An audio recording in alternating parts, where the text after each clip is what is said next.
তোমাকে ফেলে ক্যালিফোর্নিয়া যেতে মোটেও ইচ্ছে করছে না। যাবে আমার সঙ্গে? রূপকথা মাথা ঝাঁকালো, সে যাবে। সারফরাজ অল্প হাসল, এরপর নিঃশব্দে উঠে দাঁড়িয়ে বলল, ঠিক আছে, তোমার বাবার সাথে কথা বলবো আমি। উনি অনুমতি দিলে নিয়ে যাব সঙ্গে করে। আসছি। আর দাঁড়ালো না সারফরাজ, বেরিয়ে এলো ঘর ছেড়ে। সারফরাজ চলে যেতেই পিছন পিছন দৌড়ালো রূপকথা। সারফরাজ যখন গাড়ির দরজা খুলতে ব্যস্ত, সেই মুহূর্তে সারফরাজকে পেছন থেকে জড়িয়ে ধরলো রূপকথা। রূপকথার স্পর্শে চোখ বন্ধ করে ফেলল সারফরাজ। এরপর রূপকথার হাত চেপে বলে উঠল, এভাবে আটকে দিলে আমার নিজেকে মানাতে কষ্ট হয় রূপকথা। তোমার সঙ্গে সময় কাটানোর জন্য আমি কতটা মরিয়া তুমি নিজেও জানো না। বহু কষ্টে নিজেকে ধরে রেখেছি আমি। প্লিজ আমাকে কন্ট্রোললেস হতে বাধ্য করো না। রূপকথা শুনল না। সে আরো শক্ত আলিঙ্গনে সারফরাজকে জড়িয়ে সারফরাজের পিঠে মাথা ঠেকিয়ে বলে উঠল, তোমাকে ছাড়া দম বন্ধ লাগে আমার। আমার পুরো পৃথিবী ওলট পালট লাগে। প্লিজ যেও না। সারফরাজ পেছনে ফিরল। রূপকথা আদুরে মুখটা নিজের হাতের আজলায় ভরে বলে উঠল, ইচ্ছে করছে সারা রাত গল্প করতে, কিন্তু আমার নিজের কিছু ইম্পর্ট্যান্ট কাজ আছে। আজ রাতে করতে হবে এগুলো। ফিরে এসে সারা রাত গল্প করব। কেমন? রূপকথা মানল না। সে জেদে বাচ্চার মতো নিজের ইচ্ছে বহাল রইল। সারফরাজ এবার বিপাকে পড়ল। রূপকথাকে ফলো করা ছেলেটিকে আজ পরপারে পাঠানোর সকল ফাঁদ সাজিয়ে এসেছে সে। তাছাড়া ক্যালিফোর্নিয়া যাবার আগে নিজের ব্যক্তিগত কিছু কাজ আছে। এই 10 দিনের প্রত্যেকটা সেকেন্ড তার জন্য গুরুত্বপূর্ণ। নিরুপায় সারফরাজ কিছুক্ষণ চুপচাপ থেকে পুনরায় বলে উঠল, কখনো তোমায় এভাবে ফিরিয়েছি বলো? এই যে ফেরাচ্ছ। বলে সারফরাজকে শক্ত করে জড়িয়ে বুকে মুখ লুকিয়ে রইল রূপকথা। সারফরাজ বেশ বুঝলো এই মেয়ে নিজের কথা থেকে এক চুলও নড়বে না। বাধ্য হয়ে পকেট থেকে ফোন বের করলো। এরপর অভিকে কল করলো। রিং হতেই অভিরূপ ফোন তুললো। হ্যাঁ, বলো। আমার বাড়ির পেছনের গুদাম ঘরে এক শালাকে বন্দি করে এসেছি। সারা রাত ভর পিটিয়ে রুদ্র সম্পর্কে তথ্য নিবি ওর থেকে। যদি একটাও মিস করেছিস তবে তোকে 3 দিন বন্দি করে রাখবো ওই ঘরে। সারফরাজের নির্দেশে গলা শুকিয়ে এলো অভিরূপের। মানুষের গায়ে হাত দেয়া তার পক্ষে অসম্ভব ব্যাপার। একটা মানুষ তার দেয়া আঘাতে চিৎকার করবে, কাঁদবে, এটা সে কিছুতেই সইতে পারবে না। পরে দেখা যাবে সে নিজে অজ্ঞান হয়ে গেছে। এদিকে অভিরূপকে চুপ থাকতে দেখে সারফরাজ ধমকে উঠল। কি হলো, শুনতে পাসনি? অভি মিনমিন করে বলল, ভাই, কাল আমি লেনির বাড়িতে যাব বিয়ের প্রস্তাব নিয়ে। আমাকে মাফ কর। এইসব দৃশ্য আমি সইতে পারবো না। আমাকে হাসপাতালে ভর্তি করতে হবে। লেনি বলেছে কাল যদি না যাই তাহলে অন্য কাউকে বিয়ে করে নেবে। অভিরূপ ভীতু ছেলে সারফরাজ জানে ছেলেটা কোনো কাজের না, কিন্তু অকাজেরও নয়। সারফরাজের জীবনে তার ভূমিকা বলে শেষ করা যাবে না। সারফরাজ দীর্ঘশ্বাস ফেলে ফোন কেটে রূপকথাকে বলে উঠল, আমাকে ছাড়বে না রূপকথা? না। পটাপট উত্তর দিল রূপকথা। সারফরাজ পাকা হেসে বলল, ঠিক আছে, গাড়িতে এসো। বলেই ব্যাক সিটের দরজা খুলে দিল সারফরাজ। রূপকথা খুশি মনে ভেতরে ঢুকতেই শার্টের বোতাম খুলতে খুলতে ভেতরে ঢুকে দরজা লাগিয়ে দিল সারফরাজ। সারফরাজকে শার্ট খুলতে দেখে রূপকথা বোকা চোখে শুধালো, এসব কি করছো? শার্ট খুলছো কেন? আজকের আবহাওয়া তো যথেষ্ট ঠান্ডা। সারফরাজ বাঁকা হেসে উত্তর করল, ভাবছি যেতেই যখন দেবে না তখন সময়টা কাজে লাগাই। গল্প করে কি আর রাত পার করা যাবে নাকি? তার চেয়ে একটু আদর যত্ন করলে মন্দ হয় না। তুমিও খুশি, আমিও খুশি। কি বলো? বলে গায়ের শার্ট ছুঁড়ে মারল সারফরাজ। সারফরাজের লোমহীন প্রশস্ত বক্ষ, কাটা কাটা পেটের মাসলযুক্ত খাঁজ, ফুলে ওঠা নীলচে শিরায় বিস্ফোরিত নজর বুলালো রূপকথা। এরপর ফাঁকায় ঢোক গিলে 2 হাতে চোখ বন্ধ করে ঘাড় ঘুরিয়ে বলে উঠল, ছি ছি, এইসব দেখতে চাইছি নাকি? তোমার অকাজের তুতু দেখা যাচ্ছে। বন্ধ করো, শরম করছে আমার। বলেই আবার ঘাড় ঘুরিয়ে আঙ্গুলের ফাঁক দিয়ে উকি ঝুঁকি দিল রূপকথা। সারফরাজ ঠোঁটে দুষ্টু হাসি ঝুলিয়ে প্যান্টের বকলেসে রূপকথার হাত টেনে ছুঁয়ে হাসকিশরে বলে উঠল, চলো, প্র্যাকটিক্যালি ফিজিওলজির ক্লাস হোক। তাছাড়া আমারগুলো অকাজের হলেও তোমার। থেমে গিয়ে ভ্রু নাচালো সারফরাজ। এবার ভয় পেয়ে গেল রূপকথা। সারফরাজের সিরিয়াস চোখ মুখে কোনো দুষ্টুমির ছাপ নেই।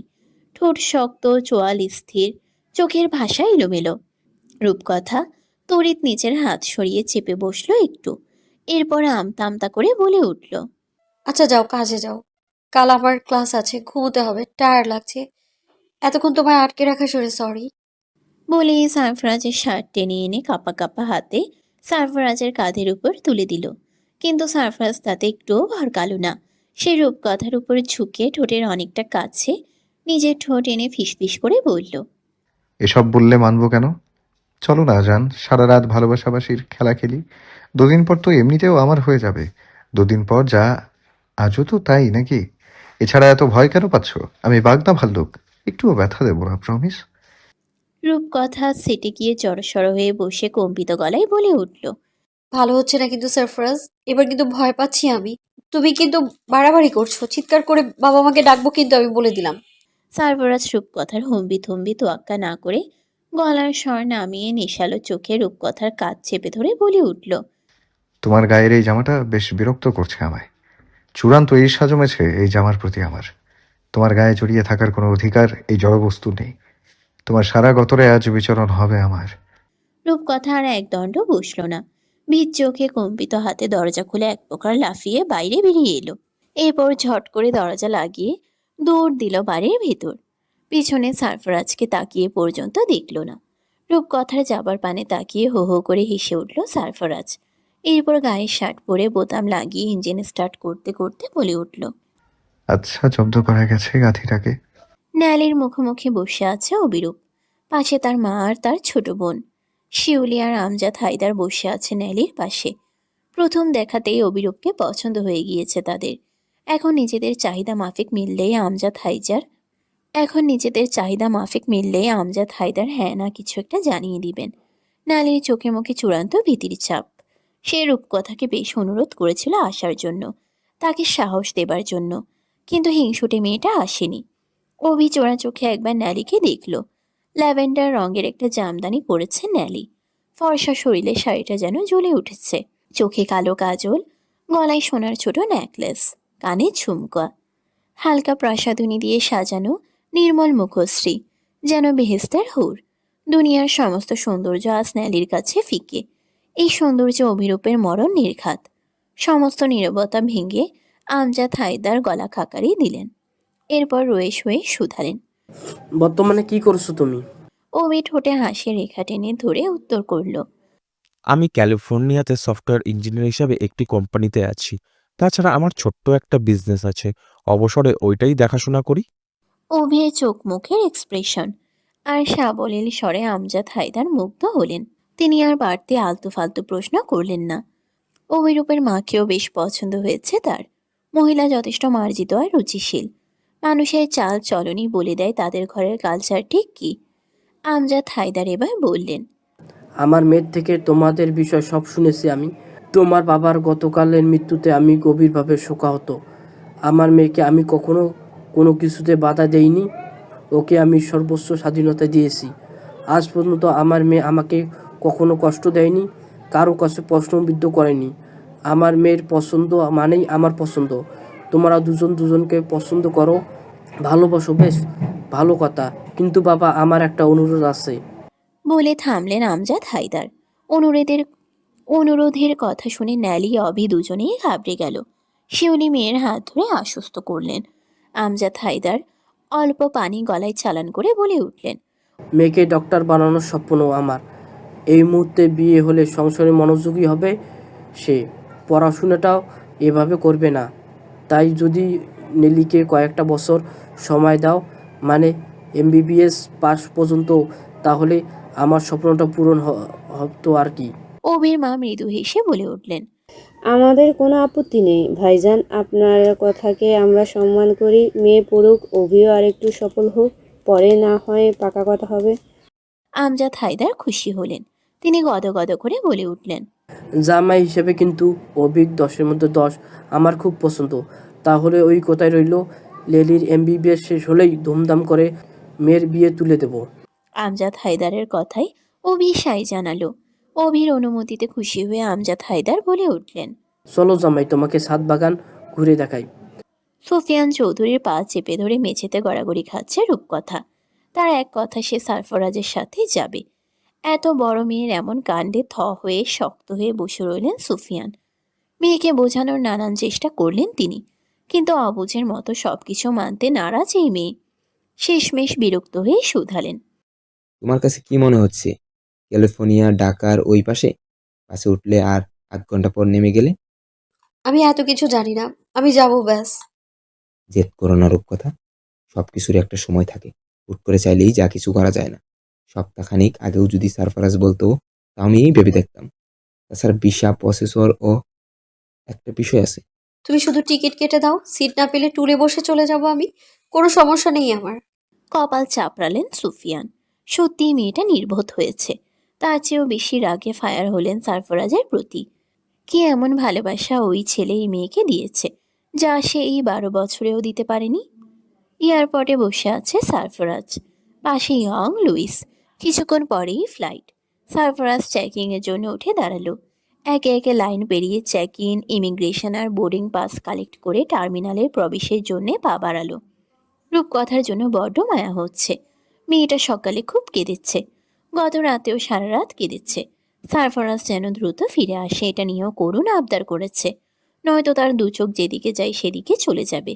সারফরাজ সুফিয়ানের কাছে অনুরোধ করেছিল যাতে রূপকথাকে তার সঙ্গে যেতে দেয়। সুফিয়ান শুধু বলেছিলেন, ভিসা প্রসেসিং করার জন্যও একটা সময় দরকার। তুই আমাকে আগে বললে আমি ঠিক ভেবে দেখতাম। সুফিয়ানের কথা যৌক্তিক। দোষ সারফরাজের। তার মাথায় কেন এই বুদ্ধি আগে এলো না? সারফরাজের খুব কষ্ট হয়েছে রূপকথাকে ফেলে আসতে। না জানি মেয়েটা কি করছে। ব্যথায় জর্জরিত শ্বাস ছুড়ে শক্ত চোখে মুখে সামনে পা বাড়ালো সারফরাজ। এমন সময় কেউ ডেকে উঠল। দাঁড়া সারফারাজ। পেছন ফিরতেই কমিশনার আর রূপকথাকে দেখা গেল। সারফরাজ কপাল কুঁচকে অবাক হয়ে দাঁড়িয়ে রইল অবস্থা বোঝার জন্য। নিজের কার্ড শো করে রূপকথার ভিসা পাসপোর্ট দেখিয়ে সারফরাজের সামনে এসে দাঁড়ালেন সুফিয়ান চৌধুরী। এরপর বললেন, আমার নিজের চাইতেও তোকে বেশি বিশ্বাস করি আমি। নিয়ে যা ওকে, সামলে রাখিস, আর তাড়াতাড়ি ফিরে আসিস। মেয়েটাকে ছাড়া কখনো আলাদা থাকিনি। সুফিয়ানের বেদনার্ত মুখের পানে সারফরাজ শুধালো, জামাই হিসেবে মানলেন তবে? না মেনে উপায় নেই। চাবি তো তোর হাতে। সারফরাজ ফিক করে হাসল। এরপর চোখ টিপে কানে কানে বলল, আপনার মেয়ে আমার মধ্যে কি পেয়েছে বলুন তো, ছাড়তেই চায় না। আমি কি জানি? রূপকথার হাত চেপে ধরে সারফরাজ লম্বা শ্বাস টানল। এরপর বলল, আসছি, খুব শীঘ্রই আপনি নানা হবেন। বলে দুষ্ট হেসে সামনে পা বাড়ালো। সুফিয়ান ধমকে বলে উঠলেন, এসব যদি ভুলেও করেছিস তবে তোকে খুন করবো আমি, হতচ্ছাড়া। প্রায় 28 ঘন্টার ক্লান্তিকর দীর্ঘ জার্নির পর সারফরাজের বাড়ির সামনে এসে দাঁড়ায় রূপকথা। সারফরাজ আর রূপকথা যখন গাড়ি থেকে নেমে মাটিতে পা রাখে, তখন কেবল ভোরের সূচনা। ক্লান্ত চোখে রূপকথা চারপাশে একবার নজর বুলায়। পাহাড় আর শৈলশ্রেণী বুকে জড়িয়ে রাখা সিয়েরা ফরেস্টের ভোরের সূচনা লগ্ন রূপকথার কাছে মনে হলো কোনো অদৃশ্য শিল্পী ধূসর ক্যানভাসে আলোর তুলিতে প্রথম ঝলক টেনে দিচ্ছে। সূর্যের অতি শুকনো সোনালি রেখা দূরের পাইন চূড়াগুলোকে ছুঁয়ে ঝিকিমিকি করছে, আর গাঢ় ছায়া আলো লুকোচুরিতে বনের গভীরে জন্ম নিচ্ছে এক রহস্যময় আলো আঁধারির খেলা। শেষ রাতের ঠান্ডা হাওয়ায় জমে থাকা শিশির পাতার ডগা থেকে টুপটাপ ঝরে পড়ছে নরম শব্দ, টুপটাপ ছন্দ।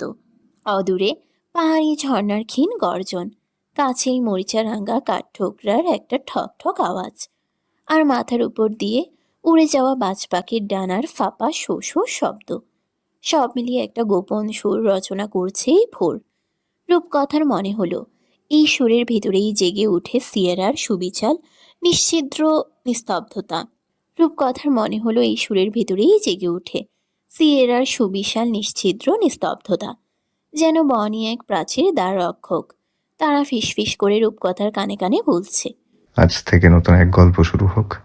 নিঃসঙ্গ, গম্ভীর, বেদনায় জীর্ণ হওয়া এক অসাধারণ মানবের ভালোবাসার গল্প।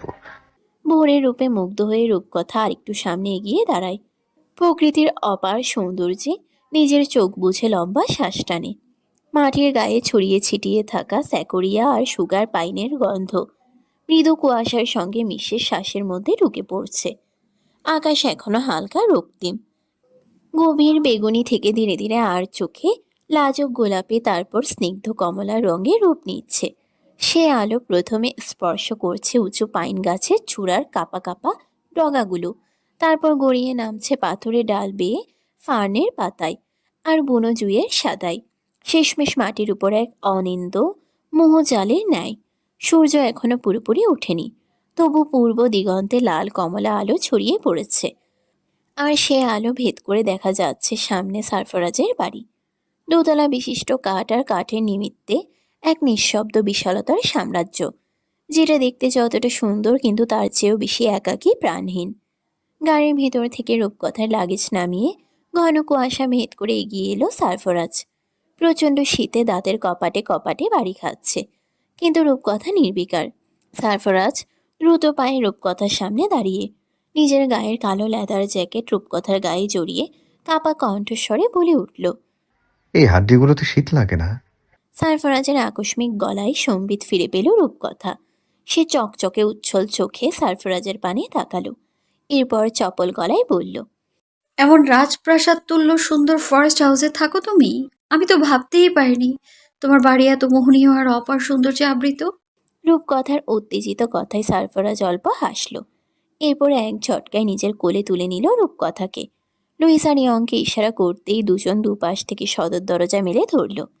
বাড়ির ভেতরে প্রবেশের আগে সারফরাজ ফিসফিস করে বলে উঠল, প্রথমবারের মতো এই সিয়েরা ফরেস্ট, এই বাড়ি সত্যি করে ঘুম থেকে জাগলো। স্বাগতম মাই সুইট ম্যাডনেস, তোমাকে স্বাগতম। তবে আমার বাড়িতে নয়, আমার হৃদয়ে।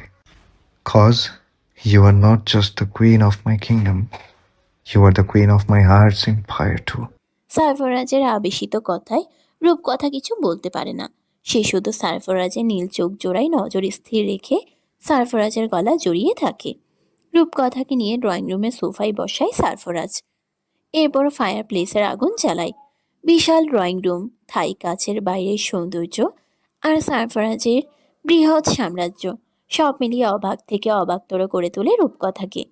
রূপকথাকে বসিয়ে সারফরাজ দৌড়ে চলে যায় দোতলার কক্ষে। ফিরে আসে মিনিট দুয়ের মধ্যেই। লুইস আর ইয়ং লাগেজগুলো নিয়ে উপরে চলে যায়। সারফরাজ রূপকথার পায়ের সামনে হাঁটু মুড়ে বসে নরম তুলোয় স্যান্ডেল পরিয়ে দেয়। সারফরাজ রূপকথার পায়ের সামনে হাঁটু মুড়ে বসে নরম তুলোর স্যান্ডেল পরিয়ে দেয় সযত্নে।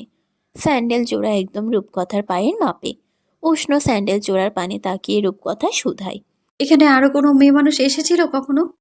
সারফরাজ রূপকথার পা চেপে ধরে ঠান্ডা গলায় বলে ওঠে, এই বাড়ির দেয়াল পর্যন্ত কখনো কোনো নারী কণ্ঠ শোনেনি।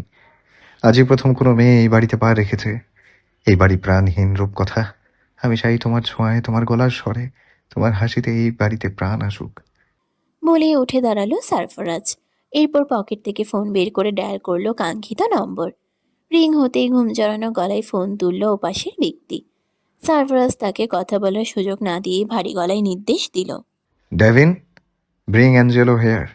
বলেই কল কাটলো। সারফরাজ কল কাটতেই রূপকথা অবাক গলায় শুধালো, এঞ্জেলোকে? আমার ছেলে। বলেই দুষ্ট হেসে উঠে গেল সারফরাজ। সারফরাজের মুখে ছেলে সম্বোধন শুনে রূপকথার বুক মুচড়ে উঠল। সে সারফরাজকে অনুসরণ করে দৌড়ে উপরে উঠল। এরপর পেছন থেকে সারফরাজের হাত চেপে ধরে মার্ত কম্পিত গলায় শুধালো। তুমি বিবাহিত ছিলে? সারফরাজ থমকে দাঁড়িয়ে তপ্ত শ্বাস ফেলে দাঁত চেপে বলে উঠল, গাধি। কিন্তু রূপকথা ছাড়বার পাত্রী নয়। অগত্যা সারফরাজ অল্প করে বলল। এলেই দেখবে। এরপর রূপকথাকে টেনে নিজের সামনে এলে এলোমেলো চুলগুলো ঠিক করে গালে হাত বুলিয়ে বলে উঠল, ব্রেকফাস্ট সেরে ঘুমাও রূপকথা, অনেক লম্বা জার্নি হয়েছে। ঠিকঠাক রেস্ট না নিলে অসুস্থ হয়ে পড়বে তুমি। বলেই রূপকথার কক্ষের দরজার সামনে রূপকথাকে এনে হাত নির্দেশ করল সারফরাজ। রূপকথা বৃহৎ কক্ষের প্রতিটি কোণায় নজর বুলালো। এটা আমার গেস্ট রুম। সারফরাজ মাথা ঝাঁকিয়ে শীতল গলায় বলল, মেয়েলি প্রয়োজনীয় সব পাবে ভেতরে। যদি আরো আগে জানতাম তুমি আসবে, তবে সবকিছু আরো গোছালো থাকতো। 24 ঘন্টায় মানুষ মারফত যা পেয়েছেও অতটুকুই করেছি। কিন্তু তুমি টেনশন নিও না, আমি তোমার ঘর আজ রানীর ন্যায় সাজিয়ে দেব। তুমি আমার মেহমান নও রূপকথা, তুমি আমার রানী সাহেবা। আর আমি নিতান্ত ছোট নগণ্য এক ভৃত্য তোমার। বুকে এক হাত রেখে আরেক হাতে ঘর নির্দেশ করে মাথা নোয়ালো সারফরাজ। রূপকথা দিয়ে ছোট পায়ে কক্ষে প্রবেশ করল। কক্ষের এক পাশে ছোট একটা বিছানা পাতা, পাশে একটা বেড, সাইড টেবিল, তার উপর একটা টেবিল ল্যাম্প, অপর পাশে কাঠের নান্দনিক ড্রেসিং টেবিল, বিশাল ইন্টেরিয়র মডার্ন উডেন কাপবোর্ড, প্রতিটি তাক ভর্তি মেয়েলি পোশাক। বিভিন্ন কসমেটিক্স, জুতা আর স্টাইলিশ দামি দামি ব্যাগের সমাহার। ঘরের প্রতিটি কোণায় আভিজাত্যের ছাপ। ব্যালকনি ভর্তি ইনডোর লতানো ঝুলানো নানান গাছগাছালি। এক মুহূর্ত থমকে দাঁড়ালো রূপকথা। সবকিছু তার কাছে স্বপ্নের মতো লাগছে। শ্বাস টেনে রূপকথা ধপ করে নরম বিছানায় চিত হয়ে পড়ে ভাবতে লাগলো। সারফরাজ কত বড় লোক। এরপর আবার উঠে বসলো রূপকথার কক্ষ থেকে। সিয়েরা ফরেস্টের উঁচু চূড়া আর তা থেকে গড়িয়ে পড়া ঝর্ণা দেখা যাচ্ছে। রূপকথা দৌড়ে ব্যালকনিতে এলো। এরপর নয়ন আভিরাম সেই সৌন্দর্য উপভোগ করে বলে উঠল। মনে হচ্ছে খুব শীঘ্রই সারফরাজ বেটাকে বিয়ে করে এখানে এসে স্থান পোক্ত করতে হবে, নয়তো এমন দৃশ্য না দেখে থাকবো কি করে। রূপকথা স্থির দৃষ্টিতে উপভোগ করতে লাগলো ঝর্ণার সৌন্দর্য। এমন সময় কুকুরের ঘেউ ঘেউ স্বর পাওয়া গেল। কুকুরের শব্দে রূপকথার কান সজাগ হলো। সে শব্দ অনুসরণ করে বাইরে বেরিয়ে এলো। এরপর সিঁড়ি ধরে নিচ্ছে এসেই দেখতে পেল সারফরাজের কোলে ছোট একটা কুকুর। যেন দীর্ঘদিন বাদে তার আপন কাউকে পেয়ে ভালোবাসায় গদগদ হয়েছে। রূপকথা দ্রুত পায়ে সারফরাজের সামনে দাঁড়ালো। সারফরাজ অ্যাঞ্জেলোকে আদরে ব্যস্ত। চোখ বুজে অ্যাঞ্জেলো সে আদর উপভোগ করছে। এমন সময় রূপকথার ঘ্রাণে চোখ মেলে তাকায় অ্যাঞ্জেলো। আর অমনি কর্কশ গলায় ঘেউ ঘেউ করে ডেকে ওঠে। পারলে সারফরাজের কোল থেকে নেমে রূপকথাকে কামড়ে ধরে। অ্যাঞ্জেলোর এমন আচরণে রূপকথা ঘাবড়ে গিয়ে সারফরাজের পেছনে দাঁড়িয়ে সারফরাজের শার্ট খামছে ধরে। সারফরাজ অ্যাঞ্জেলোকে শান্ত করতেই বলে ওঠে। Shh, Angelo, don't shout. She is our queen. She deserves respect, not barking. অবুঝ প্রাণীটি মালিকের কথা কি বুঝলো কে জানে। সে তাৎক্ষণিক ঘেউ ঘেউ থামিয়ে মাথা নত করে সারফরাজের বুকে মিশে রইল। নাদোষ নদোষ লোমশ ছোট কুকুরটাকে ছুঁয়ে আদর করার ইচ্ছে জাগলো রূপকথার। সারফরাজ বোধ হয় তা খেয়াল করলো। ঠোঁটের কোণে হাসির রেখা টেনে ধরে রূপকথাকে শুধালো। কোলে নেবে? হুম। সারফরাজ সযত্নে রূপকথার হাতে তুলে দিল অ্যাঞ্জেলোকে। রূপকথা আলতো হাতে ধরে তাকে আদর করলো। এরপর শুধালো। ওকে দেশে নিয়ে যাওনি কেন? হুট করে গিয়েছিলাম প্রস্তুতি ছাড়া। আর ওসব ওয়েদারে নিজেকে স্যুট করতে পারে না, অসুস্থ হয়ে যায়, এজন্য নিতে পারিনি। রূপকথা অ্যাঞ্জেলোর মাথায় হাত বুলাতে বুলাতে শুধালো। ওকে কে দেখেছে এই কয়েক মাস? সারফরাজ তাচ্ছিল হাসল এই প্রশ্নে। এরপর হাঁটুতে ভর দিয়ে ঝুঁকে রূপকথার মুখের সামনে এসে ফিসফিস করে বলে উঠল। টাকার বিনিময়ে কাঠের পুতুল নাচে রূপকথা, শুধু কুকুর নয়, সিয়েরা ফরেস্টের অজগর পাহারা দিতে বললেও তারা দেবে। অজগরের নাম শুনে বুক কেঁপে উঠল রূপকথার। সে ফাঁকায় ঢোক গিলে ভার্ত কণ্ঠে শুধালো। এখানে অজগর আছে? সারফরাজ সিরিয়াস ভঙ্গিতে বলল। শুধু অজগর নয় রূপকথা, তার চাইতেও ভয়ানক প্রাণী আছে, আস্তে আস্তে সব দেখবে। রূপকথা চট করে বলে উঠল। না না, আমি এসব দেখতে চাই না। তা কি করে হয়? জঙ্গলে বাস করবে অথচ পশু পাখি দেখবে না? ওদের সাথে মিলেমিশেই তো তোমাকে থাকতে হবে রূপকথা। এবার ভয়ে রূপকথার গলা শুকিয়ে উঠল। সে বইয়ে পড়েছে এসব ভয়ানক অরণ্যে ভয়ানক সব প্রাণীর বসবাস। ঘরের আনাচে কানাচে কোথায় কোন সাপ খোপ লুকিয়ে আছে কে জানে। যদি ঘুমের ঘোরে কোনো বিষাক্ত সাপ এসে কামড়ে দেয় তখন? সারফরাজের বাড়ি ভ্রমণের অ্যাডভেঞ্চার অনুভূতি মুহূর্তেই ভয়ে রূপ নিল রূপকথার। তার মুখের রং পাল্টে গেল। সারফরাজ তা খেয়াল করে শোধালো। ভয় পাচ্ছ? রূপকথা মাথা ঝাঁকালো। সারফরাজ অবাক গলায় বলল। কেন? যদি ঘরে কোনো বিষাক্ত প্রাণী ঢুকে যায় আর আমায় কামড়ে দেয়? রূপকথার বোকা কথায় ফিক করে হেসে দিল সারফরাজ। এরপর ঠান্ডা গলায় বলল। আমার হুকুম ছাড়া এই বাড়িতে বাইরে হাওয়া পর্যন্ত প্রবেশ করে না রূপকথা। এখানে শুধু আমার রাজত্ব চলে, আর কারণ না। এই অরণ্যের প্রতিটা প্রাণী জানে তাদের রাজা কতটা নির্দয় আর নৃশংস। নিশ্চয়ই তারা সেই নিষ্ঠুর রাজার রানীকে বিরক্ত করার দুঃসাহস দেখাবে না। সারফরাজের কথাগুলো কেমন ভয়ঙ্কর ঠেকল রূপকথার কাছে। রূপকথা পলক্ষীন তাকিয়ে সারফরাজের কঠিন মুখটা দেখল। দ্বিতীয় কোনো প্রশ্ন করবার আগেই সারফরাজ ভারী গলায় আদেশ করল। ফ্রেশ হয়ে ডাইনিং টেবিলে এসো, খাবার দিচ্ছি। আর দাঁড়ালো না সারফরাজ। হন হন করে নিজের ঘরে চলে গেল। সারফরাজের আভিজাত্য ভরা চলন গভীর চোখে খেয়াল করলো রূপকথা। প্রতিটি পায়ের স্পর্শে সিঁড়ির ধাপগুলো পর্যন্ত যেন কেঁপে উঠছে। চোয়ালের কাঠিন্য আর চোখের স্থির তীক্ষ্ণ দৃষ্টি বলে দিচ্ছে মানুষটা আর 10টা সাধারণ পুরুষের মতো নয়। সে সকলের থেকে আলাদা। যে ভালোবাসার মানুষ ব্যতীত সকলের জন্য হিংস্র ভয়ানক। অল্প কিছু খাবার খেয়ে নিজ কক্ষে এসে কম্পিউটার জড়িয়ে আরাম করে শুয়ে গেল রূপকথা। হঠাৎ বাবা মায়ের কথা মনে পড়তেই আবার উঠে বসলো। নিশ্চয়ই তারা চিন্তা করছে। একবার কল করা প্রয়োজন। নিজের চার্জহীন ফোনটা ঝটপট ব্যাগ থেকে বের করলো রূপকথা। এরপর সেটা চার্জে লাগিয়ে ছুটল সারফরাজের কক্ষে। লম্বা জার্নি, কয়েকদিনের টানা পরিশ্রম আর নির্ঘুম রাত দিন কাটানোর কারণে শোয়া মাত্র তন্দ্রা এসে ভর করলো সারফরাজের চোখে। সে মাথার নিচে এক হাত আর বুকে আরেক হাত রেখে চোখ বুজল। রূপকথা যখন সারফরাজের কক্ষে এলো তখন দেখতে পেল সারফরাজ ঘুমোচ্ছে। রূপকথা তাকে ডেকে বিরক্ত করতে চাইল না। চুপি চুপি নিঃশব্দে সে সারফরাজের বিছানার সামনে এসে দাঁড়ালো। আশেপাশে নজর বুলিয়ে বালিশের কাছটায় সারফরাজের ফোন নজরে এলো। ঠোঁটে ঠোঁট টিপে হালকা ঝুঁকে ফোনের পানে হাত বাড়ালো রূপকথা। মুহূর্তেই শিকারী জন্তুর ন্যায় রূপকথার হাত চেপে ধরে বালিশের তলা থেকে গান বের করে রূপকথার কপালে তাক করলো সারফরাজ। সেই সাথে তীক্ষ্ণ কাটকাট ভয়ঙ্কর দৃষ্টি পাতল রূপকথার চোখে। সারফরাজের এহেন কাণ্ডে ভয়ে কেঁদে দেবার জোগাড় হলো রূপকথার। সারফরাজের মস্তিষ্ক সজাগ হতেই গান ফেলে রূপকথাকে বুকে চেপে স্বস্তির শ্বাস টানল। এরপর ঘুম ঘুম স্বরে বলে উঠল। ডাকলে না কেন? রূপকথা ভয় মিশ্রিত গলায় বলল। ঘুমোচ্ছিল তাই।